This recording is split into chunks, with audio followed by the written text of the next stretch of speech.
लोक म्हणतात पुस्तकं काही बोलत नाहीत, पण मला असं रोज वाटतं की ते बोलतायत. फक्त ते ऐकण्यासाठी तुमच्याकडे मन असावं लागतं. मी मी लायब्ररियन आहे. माझं नाव काही खास नाही, पण माझं आयुष्य मात्र पुस्तकांच्या पानात हरवलंय. इथे रोज कितीतरी लोक येतात, कोणी ज्ञानाच्या शोधात तर कोणी शांततेच्या.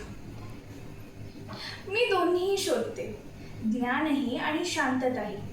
मला असं वाटतं की हे सगळे शेल्फ म्हणजे माझं कुटुंबच आहे. ह्या जुन्या कादंबऱ्या म्हणजे माझ्या आजीसारख्या, अनुभवी पण थोड्याशा विसरलेल्या. आणि ह्या नव्या कादंबऱ्या म्हणजे माझ्या भाऊ बहिणींसारख्या, उत्साही, कलरफुल पण थोडेसे वेडे. लोक बाहेर आयुष्य जगतायत आणि मी इथे पुस्तकांच्या पानांच्या सुगंधात श्वास घेते. कधी प्रेमकथांमध्ये हरवते, तर कधी विज्ञान कथांमध्ये विश्व शोधते. कधी कधी असं वाटतं की या शांततेत मी एकटी पडतेय का? पुस्तकांची पानं पलटताना कोणीतरी आपलं वाण शोधावं असा विचार मनात येतो.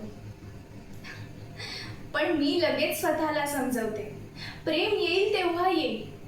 तोवर मी माझं प्रेम शोधलंय, ही लायब्ररी आणि पुस्तकं. मी इथे सुखी आहे. या पुस्तकांच्या शब्दांच्या छोट्याशा विश्वात मी समाधानी आहे.